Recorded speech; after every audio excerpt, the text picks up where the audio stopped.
نحمدہ ونصلی علی رسولہ الکریم اما بعد فاعوذ باللہ من الشیطان الرجیم بسم اللہ الرحمن الرحیم اللہم صلی علی محمد وعلی آل محمد کما صلیت علی ابراہیم وعلی آل ابراہیم انک حمید مجید اللہم بارک علی محمد وعلی آل محمد کما بارکت علی ابراہیم وعلی آل ابراہیم انک حمید مجید۔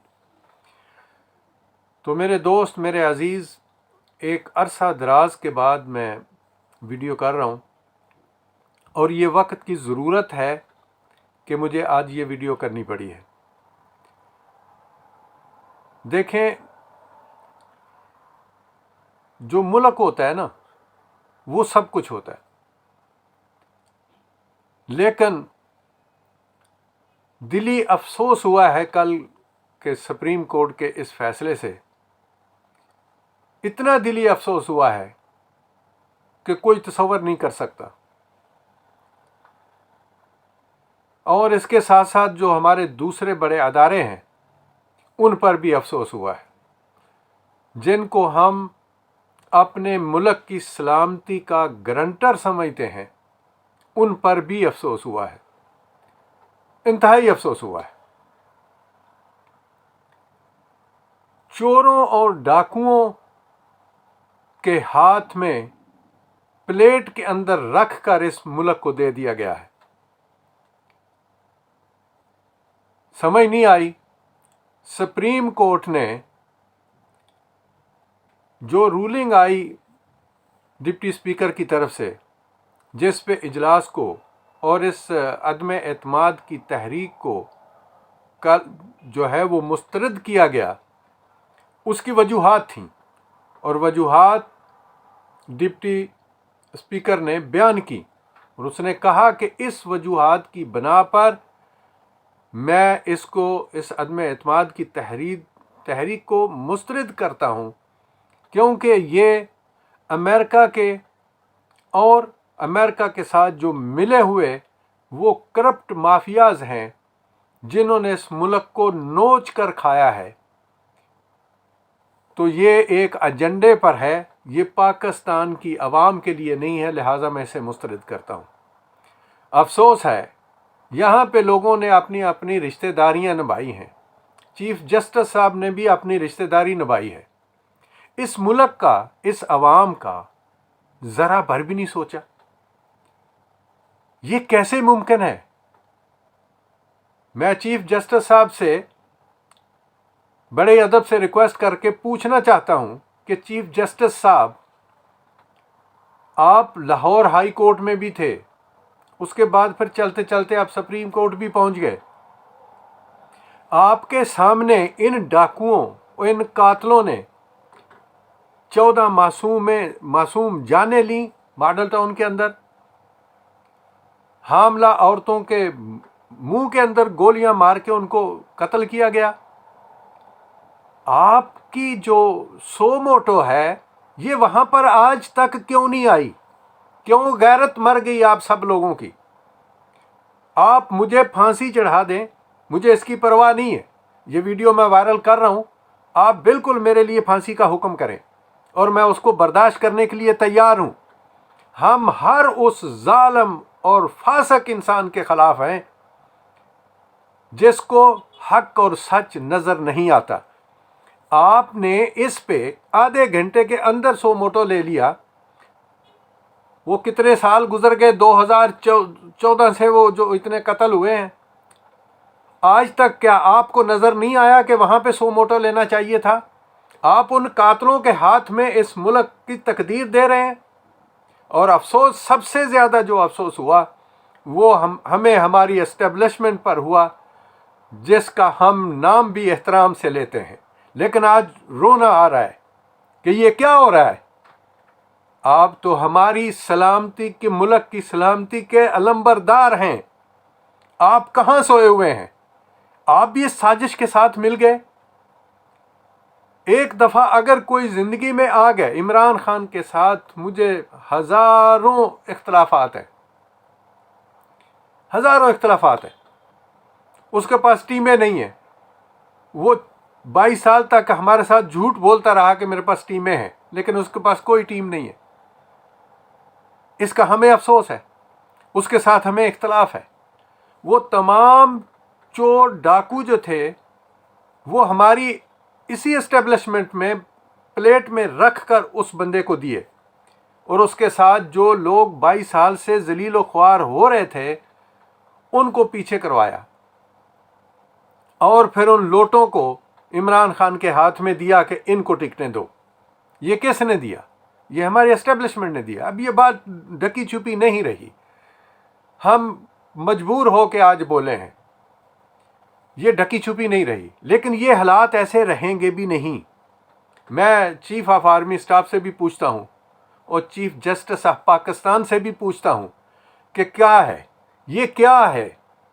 آپ لوگوں نے کیا مذاق بنا رکھا ہے پاکستان کو؟ آپ چیف جسٹس صاحب، آپ نے عدلیہ کی قسم کھائی تھی، آپ رشتہ داریاں نبھا رہے ہیں. چیف آف آرمی اسٹاف صاحب، آپ نے اس ملک کی سلامتی کی قسم کھائی ہے، آپ کہاں سوئے ہوئے ہیں؟ یہ کون سا دستور ہے؟ یہ کون سا طریقہ کار ہے؟ یہ کہاں سے لے کے آپ آ رہے ہیں لوگوں کو؟ آپ بتائیں تو صحیح. سرٹیفائیڈ چوروں کو آپ نے عمران خان کو دیا،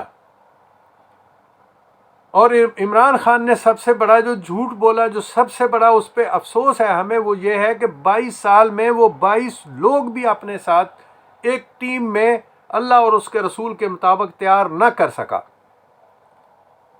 اور اس پہ افسوس دوسرا یہ ہے کہ وہ مدینے کی ریاست کا نام لے رہا ہے. نام وہ اپنے عشق سے لے رہا ہے. اس پہ میں بھی اعتراف کرتا ہوں، دوسرے بھی کرتے ہیں، سچے دل سے وہ کہتا ہے. لیکن اس شریف آدمی کو مدینے کی ریاست کو رستہ کہاں سے جاتا ہے؟ اس کے پاس نہیں ہے، اس کو نہیں رستہ آتا. اس کی اس بیوقوفی اور کم عقلی نے 2 ٹکے کے لوگوں کو مدینے کی ریاست کو مذاق کرنے پر جو ہے وہ مجبور کیا. ایسے چور اور ڈاکو مدینے کی ریاست کا ہر روز مذاق اڑاتے ہیں، جن میں اب کیا لفظ استعمال کروں، یہ ایک ویڈیو ہے، میرے پاس وہ الفاظ نہیں ہے جو وہ 2 ٹکے کے لوگوں کے لیے میں استعمال کروں، جن کی شکلیں بھی ایسی نہیں ہیں کہ وہ مدینے کی ریاست کا، ان کی زبان ایسی نہیں ہے کہ مدینے کی ریاست کا وہ نام لے سکیں. وہ بکواس کرتے ہیں مدینے کی ریاست. یہ مذاق کس نے کروائے؟ یہ خان صاحب نے کروائے. ساری چیزوں کے اختلافات کے باوجود اس شخص کا کفر کے سامنے ڈٹ جانا، یہ ہے حق، اور اس حق کی وجہ سے ہم بھوکے مر سکتے ہیں، لیکن ہم اس بندے کی حمایت کے لیے کھڑے ہیں اور اس کے ساتھ ہیں. میں اپنی تحریک کے تمام دوستوں سے، تمام کارکنوں سے کہتا ہوں کہ جہاں جہاں عمران خان کو ضرورت پڑے آپ لوگ وہاں پہ اس کے ساتھ حاضر ہوں. میں مجبور ہوں کہ میں اس وقت کویت میں ہوں، پاکستان کے اندر ہوتا تو میں سب سے پہلے جو ہے وہ اپنی پوری تحریک کو لیڈ کرتا ہے اس معاملے میں. ہم مر جائیں گے لیکن یہ چوروں اور ڈاکوؤں کے ہاتھوں پاکستان نہیں دیں گے. یہ ایک بات یاد رکھیے. پورے پاکستانیوں کو کہتا ہوں کہ خدا کے لیے سمجھ جاؤ، ورنہ تمہاری داستان تک نہ ہوگی داستانوں میں.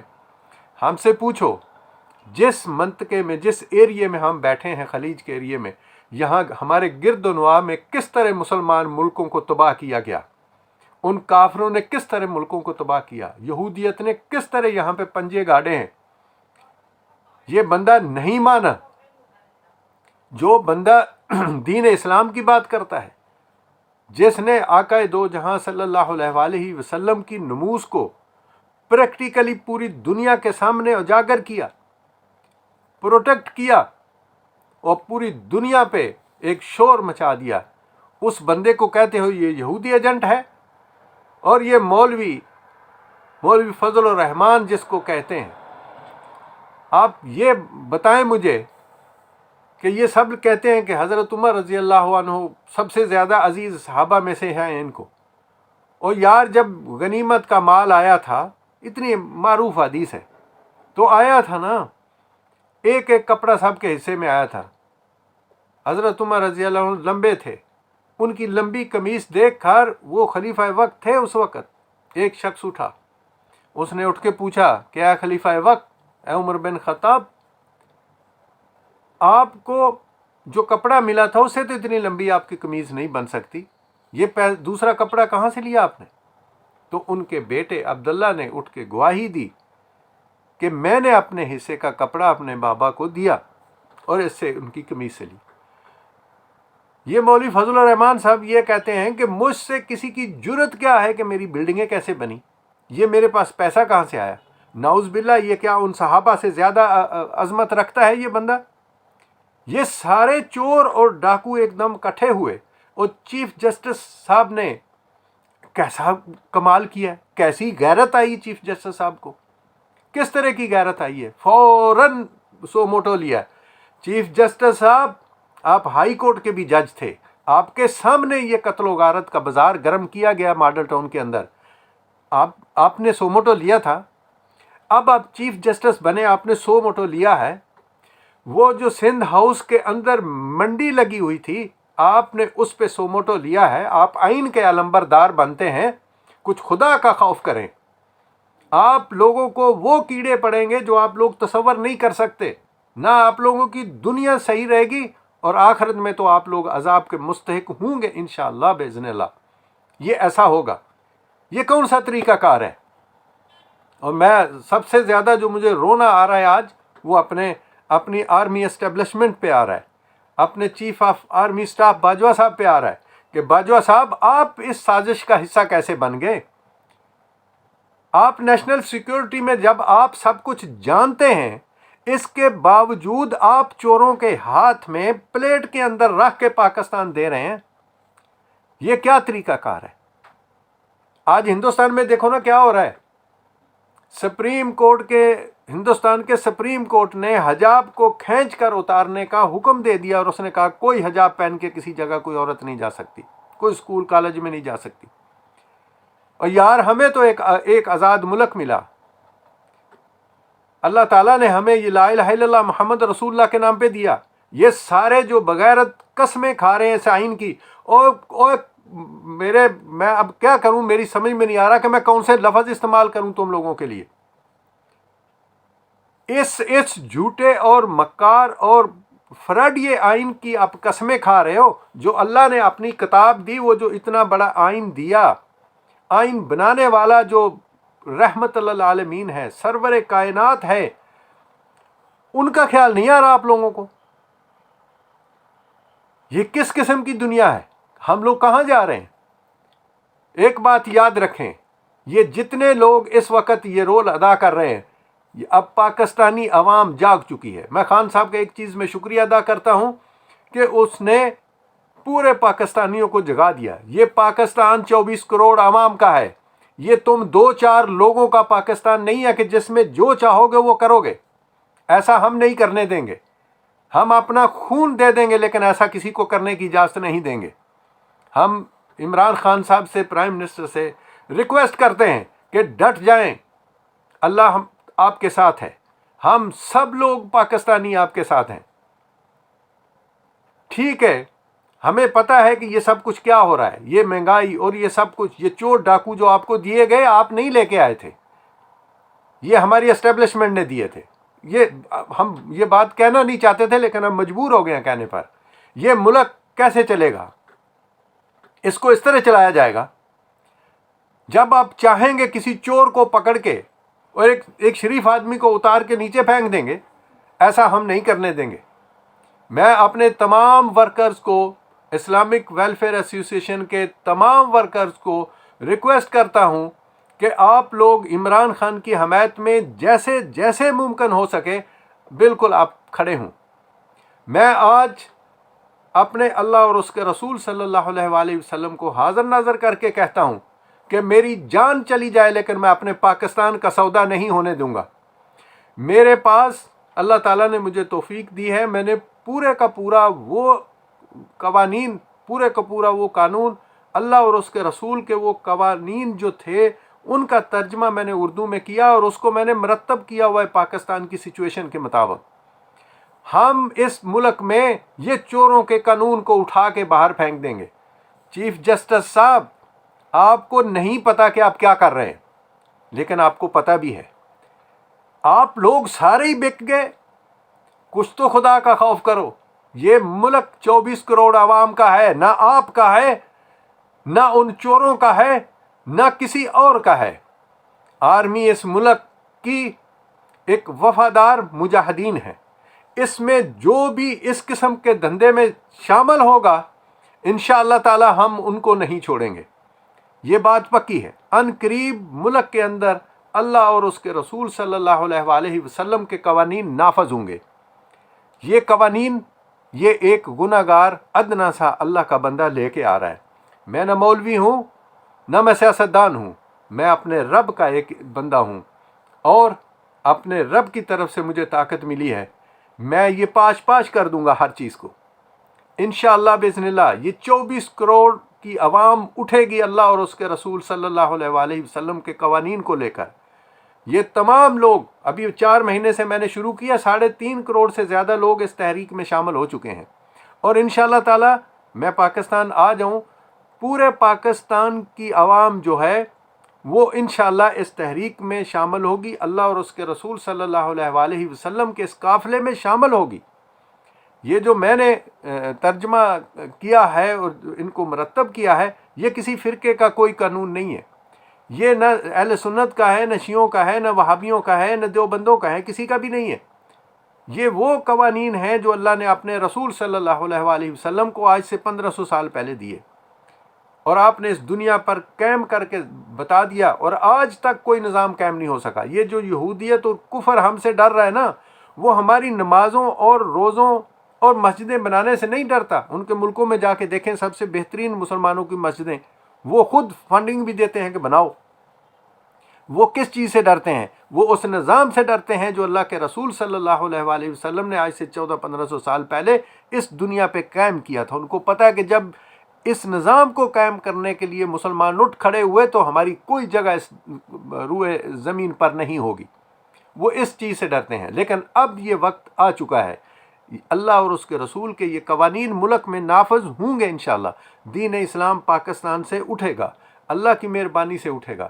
یہ بڑے بڑے بزرگوں سے میں نے سنا ہے، جہاں سے میں ترجمہ کر کے لایا تھا، وہ 105 سال کی ان کی عمر تھی۔ 2007 کی میں بات کروں، اس وقت ان کی یہ عمر تھی۔ اس وقت بھی انہوں نے میرا سر منہ چوم کے کہا تھا، بیٹا آپ اس جگہ سے آئے ہو جہاں پر نبی کی بشارت ہے، یہ دین اسلام اس ملک سے اٹھے گا، جہاں آپ لوگوں کا ملک ہے وہاں کی بشارت ہے، یہ دین اسلام اٹھے گا اور پوری دنیا پہ چھا جائے گا۔ یہی ہوگا، اور پھر آپ لوگ کہاں ہوں گے؟ قبر کے آخری کونے پہ بھی کھڑیں گے، میں آپ لوگوں کو نکال کے لاؤں گا، اور بالکل لاؤں گا، عوام کی عدالت میں لے کے آؤں گا۔ پھر میں دیکھوں گا سو موٹو کس چیز پہ لیا جاتا ہے۔ جہاں پہ لینا تھا آج تک کسی کی غیرت نے کام نہیں کیا، اتنے معصوموں کو قتل کیا گیا اور اتنے معصوموں کو زخمی کر دیا گیا، اور جن کے ساتھ مل کر وہ لوگ مرے، وہ قادری صاحب بھی چھوڑ کے ان کو دوسرے ملکوں میں جا کے ٹھنڈی ہواؤں میں موجیں لے رہے ہیں۔ یہ سب وہ لوگ ہیں جو دین اسلام کے نام کو بیچتے ہیں پاکستان کے اندر۔ ان سب کو ہم ننگا کریں گے انشاءاللہ باذن اللہ۔ میں آخر میں پھر ایک دفعہ اپنے پورے ورکرز کو کہتا ہوں، اپنے پورے ارکان کو کہتا ہوں، اپنے تمام تحریک کے دوستوں کو کہتا ہوں، اور تمام پاکستانی عوام کو کہتا ہوں کہ نکلیں باہر، نکلیں اور کھڑے ہو جائیں سیسا پلائی ہوئی دیوار ان سب چوروں ڈاکوؤں کے سامنے، بھلے وہ اسٹیبلشمنٹ ہو اور بھلے وہ عدالت کیوں نہ ہو۔ ہمیں کسی کی کوئی پرواہ نہیں ہے، ہمیں اپنے ملک کی پرواہ ہے۔ جس شخص کو اس ملک کی پرواہ نہیں ہے، ہم اس کی پرواہ نہیں کرتے، ہم نہیں ڈرتے۔ میں گارنٹی سے کہتا ہوں اور ڈنکے کی چوٹ پہ کہہ رہا ہوں، جس کو جرت ہے میرے خلاف مقدمے بنائیں، مجھے کوئے سے گرفتار کر کے لے جائیں، مجھے کوئی پرواہ نہیں ہے کسی کی۔ نہ میں ڈرتا ہوں، میں اپنے رب اور اس کے رسول سے ڈرتا ہوں۔ میں کسی فاسق اور فاجر سے نہیں ڈرتا۔ جس کو اس ملک سے پیار نہ ہو، جس کو اللہ اور اس کے رسول کے دین سے پیار نہ ہو، کہاں گئی وہ ساری جماعتیں جو صبح سے شام تک للا للا کرتے ہیں کہ ہم دین کے محافظ ہیں، ہم ناموس رسالت کے محافظ ہیں؟ کہاں گئے سارے کے سارے؟ یہ سب وہ لوگ ہیں جو دین کو بیچتے ہیں اپنے اپنے مقاصد کے لیے۔ اس کے ساتھ ہی میں اجازت چاہتا ہوں اور اپنے اللہ سبحانہ تعالیٰ سے دعا کرتا ہوں کہ رب العالمین اس ملک کو اور ہم سب کو ان شیطانوں کے شر سے محفوظ فرما۔ اور ایک بات میں سب کو جاتے جاتے کہتا چلوں کہ اس پاکستان کی بنیاد کے اندر بڑے خالص خون ہیں، بڑی خالص قربانیاں ہیں۔ کسی مائی کے لال کی جرت نہیں ہے کہ اس پاکستان کا کچھ بگاڑ سکے۔ یہ قیامت تک قائم ہونے کے لیے بنا ہے اور یہ قائم رہے گا۔ اب وقت آ گیا ہے کہ اس ملک میں وہی قوانین نافذ ہوں گے جن کے نام پر یہ ملک بنا تھا، لا الہ الا اللہ محمد رسول اللہ کے نام پر۔ یہ قوانین ملک میں آ چکے ہیں اور انشاءاللہ تعالی ہماری جماعت اس کو پورے پاکستان میں نافذ العمل بنائے گی۔ ہر شخص کو انصاف ملے گا، ہر شخص کو وہ کچھ ملے گا جو وہ تصور نہیں کر سکتا۔ دنیا اور آخرت دونوں ملیں گے انشاءاللہ بسم اللہ۔ میں تمام دوستوں سے، تمام پاکستانیوں سے ریکویسٹ کرتا ہوں کہ خدا کے لیے اس وقت اس شخص کے ساتھ جو پورے کفر کے سامنے ڈٹ گیا، اس کے ساتھ کھڑے ہو جائیں۔ نکلیں باہر روڈوں پر، قطعاً کسی کا حیا نہیں کریں، کسی کی پرواہ نہیں کریں۔ موت جب لکھی ہے وہی تبھی آئے گی، جس طریقے سے لکھی ہے اسی طریقے سے آئے گی۔ کوئی موت کو نہیں روک سکتا۔ مت ڈریں، اگر یہ ملک ہے تو ہم ہیں۔ اگر اس کو جس طرح یہ بڑے بڑے شور میں جو ہیں، جو عدلیہ کے محافظ ہیں اور ادھر ہماری اسٹیبلشمنٹ کے محافظ ہیں، جب یہ سب ایک پلیٹ میں رکھ کے ان چوروں کو دے رہے ہیں، ہم کیوں خاموش ہو جائیں؟ تو اس لیے سب لوگ اپنے سر پہ کفن باندھ کر نکلیں۔ یہ حبیب جالہ صاحب کا شعر تھا، نکلیں، کیونکہ ظالم کے خلاف نکلنا یہ بغاوت نہیں کہلاتا، اس کی شرعاً بھی اجازت ہے۔ اللہ حافظ۔